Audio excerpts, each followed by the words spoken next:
எனக்கு அந்த விருது தொலைக்காட்சி ஊடகங்களில் வரும் வரை எனக்கு தெரியாது. வந்த பிறகுதான் நண்பர்கள் எனக்கு தொலைபேசியிலே உங்களுடைய பெயர் ஊடகங்களிலே வருகிறது என்று சொன்னார்கள். அதற்கு பிறகுதான் தெரியும். ஒரு வகையில் எனக்கு அது இன்ப அதிர்ச்சி தான். ஏன்னா என்னிடம் எந்தையும் கேட்கவில்லை, என்னிடம் உங்களுக்கு விருது என்று அறிவிக்கவும் இல்லை. ஆக முதல்வர் மாண்புமிகு ஸ்டாலின் அவர்கள் எடுத்த ஒரு முடிவு. இந்த நேரத்தில் அவரை நான் பாராட்டுகிறேன். பெருந்தலைவர் காமராஜரோடு 1973 ஒரு தொடர்பு எனக்கு.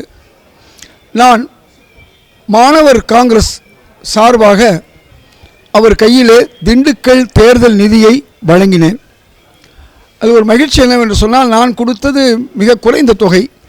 ஆயிரக்கணக்கிலே கொடுத்த பெருந்தனக்காரருடைய பணத்தை கூட அன்று மாவட்ட தலைவராக, தஞ்சை மாவட்ட தலைவராக இருந்த மூப்பனாரிடம் கொடுக்க சொல்லிவிட்டார். நான் கொடுத்த சிறு தொகையை பெருந்தலைவர் காமராஜர் தானே வாங்கி என்னை மகிழ்வுடன் அவர் அணைத்து கொண்டார். அதன் பிறகு கல்லூரி படிக்கக்கூடிய அந்த காலகட்டங்களில் திருச்சியில் அடிக்கடி சந்திப்பேன். அவர் நடத்திய விவசாய போராட்டத்திலும் நான் கலந்து கொண்டேன். காங்கிரஸ் சார்பாக பல பெரும் தலைவர்களை அழைத்து பல கூட்டங்களையும் செய்திருக்கிறேன். பெருந்தலைவர் காமராஜர் மறைவுக்கு பிறகு காங்கிரஸிலே தலைவர் மூப்பனார்களோடு பயணித்திருக்கிறேன். அனைத்து பதவிகளையும் அவரும் எனக்கு வழங்கினார். இலக்கியணி தலைவர், சிறுபான்மை பிரிவு தலைவர், மாநில செயலாளர் என்றெல்லாம் கொடுத்தார்கள். பிறகு நான் சென்னையில் சேப்பாக்கம் தொகுதியில் 1989 காங்கிரஸ் கூட்டணி இல்லாத போது போட்டியிட்டேன். அதிமுக கட்சியை விட அதிகமாக 5000 வாக்குகள் நான் வாங்கினேன். கூட்டணி இருந்திருந்தால் ஒருவேளை நான் வென்றிருப்பேன். தொடர்ந்து நான் சட்டமன்ற உறுப்பினராக ஆகியிருப்பேன்.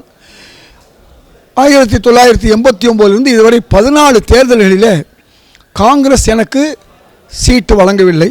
சட்டமன்றமோ பாராளுமன்றமோ வழங்கவில்லை. இருந்தாலும் கூட இந்த காங்கிரஸ் கட்சியிலே நான் தொடர்ந்து பயணிக்கிறேன். காரணம், பாஜகவுடன் கூட்டு சேராத ஒரே கட்சி இந்தியாவிலே காங்கிரஸ் மட்டும்தான். இன்றைக்கு மகாத்மா காந்தியிலிருந்து காமராஜ் வரை எதிர்த்த ஒரு இயக்கம்தான் RSS இயக்கம். அந்த இயக்கத்துக்கு எதிராக உள்ள காங்கிரஸ் கட்சியிலே நான் தொடர்ந்து பயணிக்கிறேன். வேறு கட்சிகளில் சென்றிருந்தால் பல பதவிகளை பெற்றிருப்பேன். ஆனால் எனக்கு பதவி என்பது தானாக வர வேண்டும் என்ற ஒரு எண்ணத்திலே உள்ளவன். அதனால் தொடர்ந்து இதுவரை 53 ஆண்டுகளாக காங்கிரஸ் கட்சியிலே நான் பயணிக்கின்றேன். என்னை பொறுத்தவரை நான் காங்கிரஸ் கட்சியில் இருந்தாலும் கட்சிக்காக அதிகமாக நான் உழைக்கிறவன். எல்லா மாவட்டங்களிலும் நான் மேல பார்வையாளராக சென்று வந்தவன். அது மட்டுமல்ல, பல்வேறு பதவிகளிலே இருந்தாலும் கூட கட்சியை தாண்டி நான் தொலைக்காட்சிகளிலே அதிக விவாதங்களை 1980 ஒரே ஒரு தொலைக்காட்சியாக இருந்த பொதிகை இன்று அழைக்கக்கூடிய தூர்தர்ஷன் என்னுடைய பேட்டிகள் துவங்கின. இன்று வரை கிட்டத்தட்ட 40 ஆண்டுகளுக்கு மேலாக நான் தொலைக்காட்சி ஊடகங்களிலே பேசிக் கொண்டிருக்கிறேன்.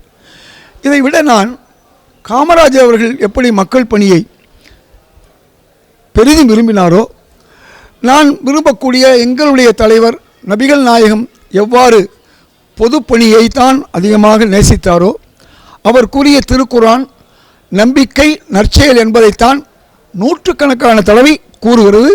இது ஒவ்வொருவரும் புரிந்து கொள்ள வேண்டும். குரான் சொல்லக்கூடிய குரானின் சாரம் என்று கூட சொல்லலாம். அந்த அடிப்படையில் தமிழ்நாடு முழுதும் நான் பைத்துல்மால் என்று நபிகள் நாயகம் ஆரம்பித்த அந்த ஏழை நிதியங்களை ஆரம்பித்திருக்கிறேன். சுமார் 3800 இடங்களில் இப்பொழுது அது இருக்கிறது. அது என்ன செய்கிறது என்று சொன்னால், அந்தந்த ஊர் மக்களிடம் ஜக்காத் என்று சொல்லக்கூடிய தானம் அல்லது ஏழை வரி அல்லது 10th தசம பாகம் என்று சொல்வார்கள், அதை வசூலித்து அந்தந்த பகுதியில் இருக்கக்கூடிய ஏழைகளுக்கு வழங்க வேண்டும் என்று நபிகள் நாயகம் கூறிய அந்த அடிப்படையில் ஒவ்வொரு ஊர்களிலும் அதை சென்று ஆரம்பித்து இன்றைக்கு சுமார் 250 கோடி ரூபாய் ஆண்டுக்கு வசூலாகிறது. அந்தந்த ஊர்களில் எந்த ஒரு பைசாவும் வருவதில்லை. அந்தந்த ஊர்களிலே ஆரம்பிக்கப்படும் போது நான் ஒரு தொகையை அவர்களுக்கு வழங்குகிறேன். அதன் மூலம் பல லட்சம் ரூபாய் வசூலாகி முதியோர் பென்ஷன், விதவை பென்ஷன், ஏழைகளுக்கான பென்ஷன் வழங்குகிறார்கள், கல்வி உதவித்தொகை வழங்குகிறார்கள், தொழில் உதவி வழங்குகிறார்கள், மருத்துவ உதவி வழங்குகிறார்கள். இப்படி இன்ன பல உதவிகளை வழங்குகிறார்கள். இதற்கு பேர் பைத்துல் மால். பைத்துல் மால் என்றால் ஏழை நிதியம் என்று பெயர் தமிழில். இதை போல வட்டி இல்லாமல் கடன் கொடுக்க வேண்டும் என்று சொன்ன குர்ஆனுடைய வாசகத்தை உண்மைப்படுத்துவதற்கு தமிழ்நாட்டிலே சுமார் 2800 ஊர்களிலே இந்த வட்டியில்லா கடன் மையங்களை துவங்கியிருக்கிறேன். அதன் மூலம் ஏழை எளியவர்களுக்கு இன்றைக்கி கோடிக்கணக்கான ரூபாய் சுமார் 10,000 முதல் 50,000 வரை கிடைக்கிறது. பெரும்பாலும் பெண்களுக்கு தான் கிடைக்கிறது. ஆனால் பெண்கள் தான் வீக்கர் செக்ஷன் என்று சொன்னாலும் கூட அவர்கள் தான் முறையாக அந்த பணத்தை கட்டுகிறார்கள்.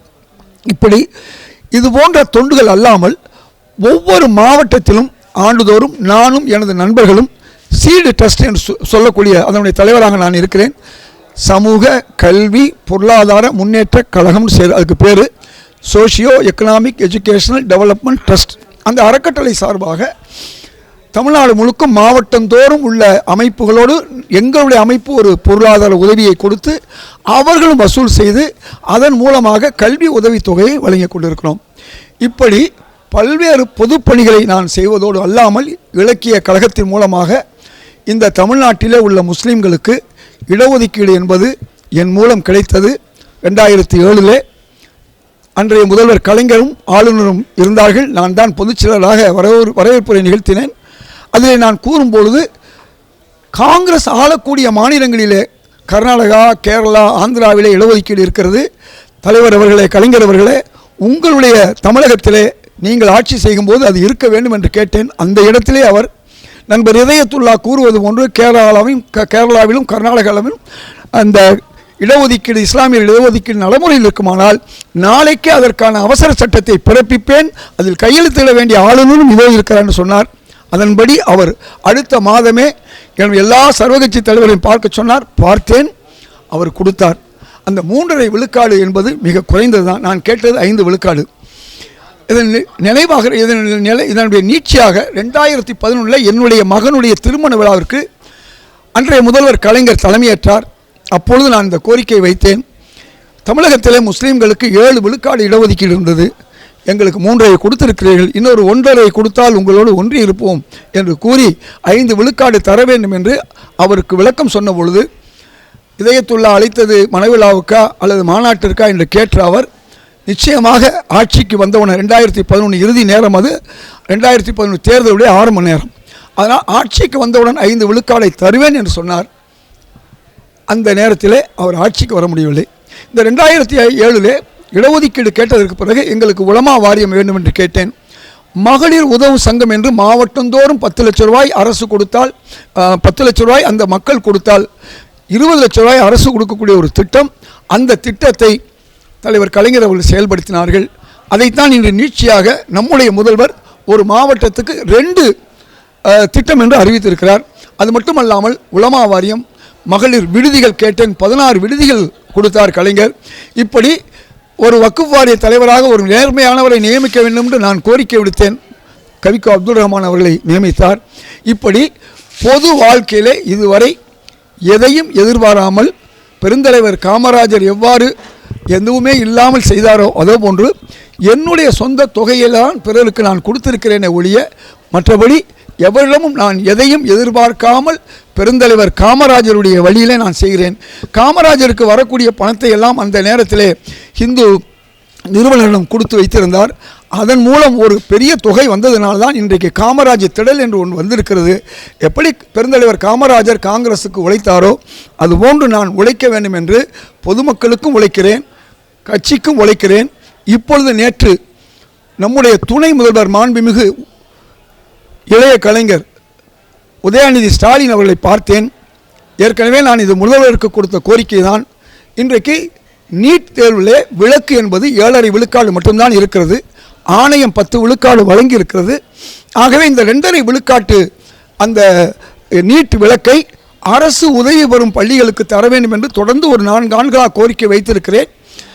அதை நிறைவேற்ற வேண்டும் என்று கேட்டேன். 2வது சமூக நீதி பேசாத வட மாநிலங்களிலே இன்னும் தெலுங்கானா போன்ற ராஜஸ்தான், குஜராத் போன்ற இடங்களிலே 49 வயது வரை மாணவர்கள் குரூப் 1 தேர்வு எழுத முடியும், அதாவது ஓபிசி, எஸ்சி மாணவர்கள். ஆனால் தமிழகத்திலே 40 இருந்தது. முன்றைய அதிமுக ஆட்சியில் 37 குறைக்கப்பட்டது. செல்வி ஜெயலலிதா அவர்கள் ஆட்சியில் கலைஞர் அவர்கள் 40 கொடுத்திருந்தார். இப்பொழுது நான் மீண்டும் இதை கேட்கிறேன், அதிகம் 47 ஆண்டிலிருந்து 49 வரை இந்த மாணவர்களுக்கு கொடுத்தால் பல்லாயிரம் சமூக நீதி பெறக்கூடிய மாணவர்கள் சமூக நீதி பெறுவார்கள் என்று நான் கேட்டுக்கொண்டிருக்கிறேன்.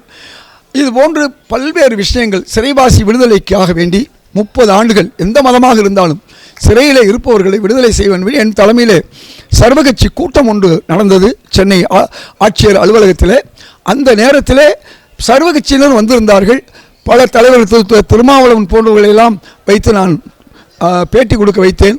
அதன் பிறகு மாண்புமிகு அமைச்சர் ரகுபதி அவர்கள் என்னை அழைத்தார்கள். அந்த லிஸ்ட்டை எங்களுக்கு தாருங்கள் என்று சொன்னார்கள். நான் கொடுத்த பிறகு அதில் பாதி பேர் விடுதலையானார்கள், மீதி பேருக்கு தொடர் பரோல் கிடைத்தது. அதை சமீபத்திலே கடந்த மாதம் நீதிமன்றம், உயர் நீதிமன்றம் நிறுத்தி வைத்திருக்கிறது. என்ன சொன்னது என்றால், அரசே இதை செய்யலாம், எங்களிடம் வர வேண்டாம் என்று சொன்னதனால் கடந்த மாதம் திரு மாண்புமிகு ரகுபதி அவர்களை பார்த்தேன். அதன் பிறகு நேற்று நான் சகோதரர் உதயாநிதி அவர்களை பார்த்தேன். இப்பொழுது அவர்கள் அதற்கான ஒரு கமிட்டியை போட்டு பேச்சுவார்த்தை நடத்தியிருக்கிறார்கள். வெகு விரைவிலே அனைவருக்கும் தொடர் பரோல் கிடைக்கும். காரணம், 25-30 ஆண்டுகளாக அவர்கள் சிறையிலே வாழுகிறார்கள். அவர்கள் வாழுவது பரவாயில்லை, அவர்கள் குடும்பங்கள் வாழ்கிறது. இதை ஏற்கனவே முதல்வர் அவர்கள் 2011 கோயமுத்தூரில் இருக்கும்பொழுது நிச்சயமாக இதற்கான ஆவணை செய்வேன் என்று அப்பொழுது அவர் 2011 துணை முதல்வராக இருந்தார். அவர் சொன்ன அந்த வாசகம்தான். ஆகவே அதைத்தான் முதல்வரிடம், துணை முதல்வர், அமைச்சரிடம் கூறி இந்த சிறைவாசிகளை விடுதலை செய்ய வேண்டும் என்று கேட்டுக்கொண்டிருக்கிறேன். நேற்று நான் சொல்லும் பொழுது நம்முடைய துணை முதல்வரிடம் இந்த 3.5 விழுக்காடை அதிகப்படுத்துவாக முன்னாள் முதல்வர் கலைஞர் உங்கள் தாத்தா கூறியிருக்கிறார். அதற்கான ஒரு முயற்சியை நீங்கள் எடுத்தால் நிச்சயமாக முஸ்லீம் சமூகம் என்றும் உங்களோடு இருக்கும் என்று நான் கூறியிருக்கிறேன். இப்படி பல்வேறு விஷயங்களிலே, பொது விஷயங்களிலே எதையும் எதிர்பாராமல் நான் செய்யக்கூடிய அந்த சேவையை நம்முடைய முதல்வர் ஸ்டாலின் அவர்களுக்கு தெரியும். அவர் முடிவெடுத்தார். எங்கள் தலைவர் செல்வ பெருந்தகையிடம் சொல்லபோது அவரை விட பொருத்தமானவர் யாரும் இருக்க முடியாது என்று சான்றிதழ் வழங்கியவர் எங்கள் தலைவர் செல்வ பெருந்தகை. ஏன்னா ஒரு அரசு அது கூட்டணி கட்சியாக இருப்பதால் மாநில தலைவர் கேட்பார்கள். அவர் உடனடியாக இதற்கு பொருத்தமானவர் அவர்தான் என்று ஒரு பதிவும் விட்டார். அவர் பதிவு தான் எனக்கு தெரிஞ்சு தமிழ்நாடு காங்கிரஸ் தலைவருடைய பதிவு தான் முதல் பதிவு. இந்த மாதிரி அவருக்கு காமராஜர் விருது கிடைத்தது, மிகவும் மகிழ்ச்சி, பொருத்தமானவர் என்று எனக்கு வாழ்த்து தெரிவித்தார். பதிவாகவே போட்டார். இதை ஏன் சொல்கிறேன் என்று சொன்னால், பெருந்தலைவர் காமராஜர் அளவுக்கு நாம் உச்சமல்ல, ஆனால் அவரை போல நாம் இருக்க வேண்டும் என்று நான் எனது வாழ்க்கையிலே ஏறத்தாழ 53 ஆண்டுகளுடைய பொது வாழ்க்கையிலே இருந்து வருகிறேன், இன்னும் இருப்பேன். நான் ஈட்டுகின்ற பொருளில் தான் அரசியல் செய்கின்றேனே ஒழிய எதையும் நான் மக்களிடம் பெறுவதில்லை. 1989 சேப்பாக்கம் சட்டமன்ற தொகுதியில் எனக்கு அன்றைய தலைவர் ராஜீவ்காந்தி அவர்கள், மூப்பனார் போன்றவர்கள் இடம் கொடுத்தார்கள். அது உங்களுக்கு தெரியும், கூட்டணி இல்லாத நேரம். ஆனால் அதற்கு பிறகு தொடர்ந்து 14 முறை நான் மறுக்கப்பட்டாலும் காங்கிரஸிலே தான் இருக்கிறேன். ஏனென்று சொன்னால், நான் ஏற்கனவே சொன்னதுதான் உண்மை.